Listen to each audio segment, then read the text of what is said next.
Praise the Lord. கர்த்தருக்கு மகிமை உண்டாவதாக.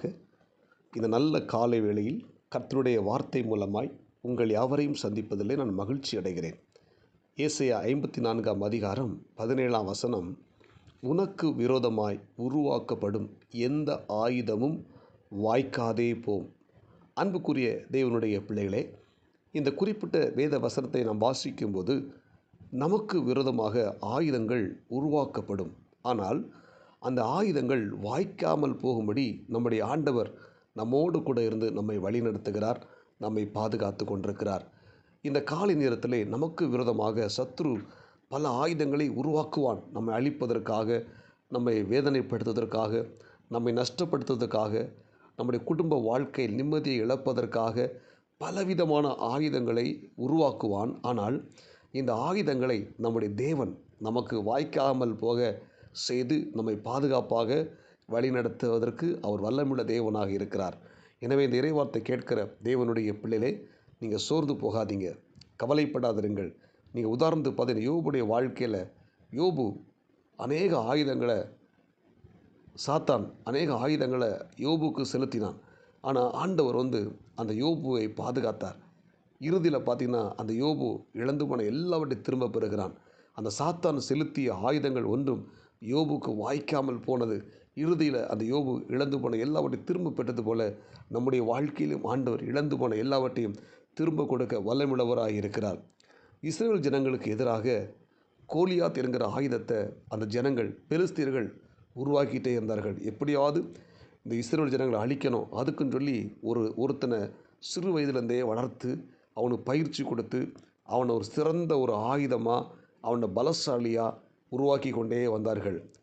ஆனால் அந்த கோலியாத் என்கிற ஆயுதம் இஸ்ரவேல் ஜனங்களுக்கு முன்பதாக சவால் விட்டது. ஆனால் அந்த ஆயுதம் உருவாக்கப்பட்டது, அந்த ஆயுதம் வாய்க்காமல் போனது. தாவீதை கொண்டு ஆண்டவர் அந்த கோலியாத்தை வீழ்த்தினார். அன்புக்குரிய தேவனுடைய பிள்ளைகளை, இதே போல் நம்முடைய வாழ்க்கையில் சில ஆயுதங்கள் உருவாக்கப்பட்டு கொண்டே இருக்கும். நீங்கள் சோர்ந்து போகாதீங்க. அந்த ஆயுதங்கள் நமக்கு வாய்க்காமல் போகும். நீங்கள் வேலை செய்கிற இடத்துல, தொழில் செய்கிற இடத்துல, நம்ம இருக்கிற இடங்களில் சில நேரங்கள் நமக்கு ஏராளமான பிரச்சனைகளும் துன்பங்களும் எழும்பி நிற்கும். நீங்கள் சோர்ந்து போகாதீங்க, அது ஒன்றும் வாய்க்காது. ஏனென்றால் நம்ம கூட கர்த்தர் இருக்கிறார். ஆமென். சேனையின் கர்த்தர் நம்மோடு கூட இருக்கிறார். ஆமென். யாக்கோபின் தேவன் நமக்கு உயர்ந்த அடைக்கலமாக இருக்கிறார். எனவே நீங்கள் சோர்ந்து போகாதீங்க. நமக்கு எதிராக உருவாக்கப்படுற எல்லா ஆயுதங்களையும் ஆண்டவர் வாய்க்காமல் போக பண்ணுவார். அந்த கோலியத்தை வீழ்த்தி தேவ ஜனங்களை பாதுகாத்தது போல இன்றைக்கு நமக்கு முன்னே சவால் விடுகிற கோலியாத்தை போல் எழும்பி நிற்கிற எல்லா பொல்லத துஷ்ட வல்லமைகளையும் ஆண்டு நிர்மூலமாக்கி நம்மை ஆஸ்வதித்து பாதுகாக்க போதுமானவராக இருக்கிறார்.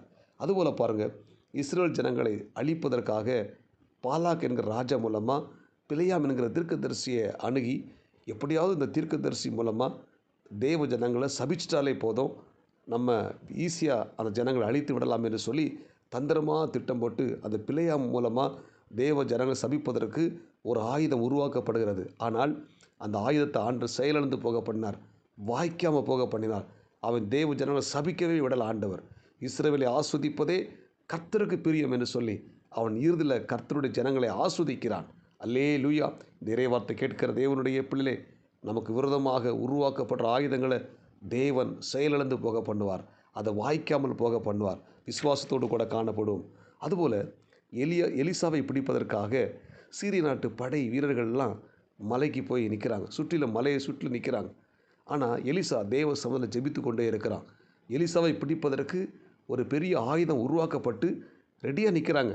ஆனால் எலிசாவோ தேவனை நோக்கி பார்த்து கொண்டிருக்கிறான். அந்த எலிசாவின் வேலைக்காரன் சொல்கிறான், ஐயா, நம்மளை பிடிப்பதற்கு இந்த மலையை சுற்றிலும் சீரிய நாட்டு படைகள் இராணுவங்கள் நிற்கிறது என்று சொல்லும்போது எலிசா என்ன சொன்னார்? அவர்களோடு இருக்கிறவர்களை பார்க்கிலும் நம்மோடு இருக்கிறவர்கள் அதிகம். ஆமென். அந்த வேலைக்காரனுக்கு புரியலை. உடனே எலிசா ஜெபம் பண்ணுற, ஆண்டவரே, என் வேலைக்காரன் கண்களை திறந்தருளும் என்று சொல்லி ஜெபிக்கும்போது வேலைக்காரன் கண்களை திறக்கிறான். அந்த எலிசா இருந்த மலையில் அக்னி மயமான குதிரைகளும் ரதங்களும் அந்த மலையை சூழ்ந்து கொண்டே இருந்தது. அல்லேலூயா. அப்போ எலிசாவை பிடிப்பதற்காக அந்த இராணுவம், சீரிய நாட்டு இராணுவம் அது திரும்பி போனது. ஆமென். எலிசாவை தொடக்கூட முடியலை. காரணம் என்ன?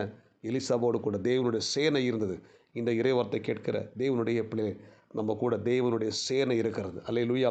நமக்கு எதிராக உருவாக்கப்படுகிற ஆயுதங்கள் அது ஒன்றும் வாய்க்காமல் போக கர்த்தர் செய்வார். சோர்ந்து போகாதீங்க, பயப்படாதீங்க, தைரியமா இருங்க. உனக்கு விரோதமாய் உருவாக்கப்படுற ஆயுதங்கள் ஒன்று வாய்க்காமல் போகும். அவன் சத்துரு பலவிதமான காரியங்களை செய்வான், தீமையான காரியங்களை செய்வான். சோர்ந்து போகாதீங்க. தொழிலில் பிரச்சனை வரும், நஷ்டம் வரும், கடன் பாரம் இருக்கும், நெருக்கம் இருக்கும், வியாதி இருக்கும். இது ஒன்று உங்களை மேற்கொள்ள முடியாது. ஏனென்றால் நம்ம கூட கர்த்தர் இருக்கிறார். எனவே இறைவார்த்தை கேட்கிற தேவனுடைய பிள்ளைகளே, நான் தீர்க்கதரிசனமாக சொல்கிறேன், உனக்கு விரோதமாய் உருவாக்கப்படுற ஆயுதங்கள் ஒன்று வாய்க்காமல் போகும். ஜெபிப்போமா? பரலோக தேவனே, இந்த இறைவார்த்தை கேட்ட உம்முடைய பிள்ளைகள் ஒவ்வொருத்தரையும் ஆஸ்வதிக்கிற ஆண்டவரே, உனக்கு விரோதமாய் உருவாக்கப்படுகிற எந்த ஆயுதம் வாய்க்காதே போகும் என்று சொன்னீரே. இந்த வசனத்தின்படி இந்த இறைவார்த்தை கேட்கிற ஒவ்வொரு தேவனுடைய பிள்ளைகளையும் கர்த்தர் ஆஸ்வதிங்க. இந்த நாளுக்குரிய கிருபை கொடுங்க. இயேசு கிறிஸ்துவின் நாமத்தில் ஜெபிக்கிறோம் நல்ல பிதாவே, ஆமேன். God bless you. உங்கள் யாவரையும் கர்த்தர் ஆஸ்வதிப்பாராக. இந்த நாள் உங்களுக்கு இனிமையாய் அமையட்டும். ஆமேன்.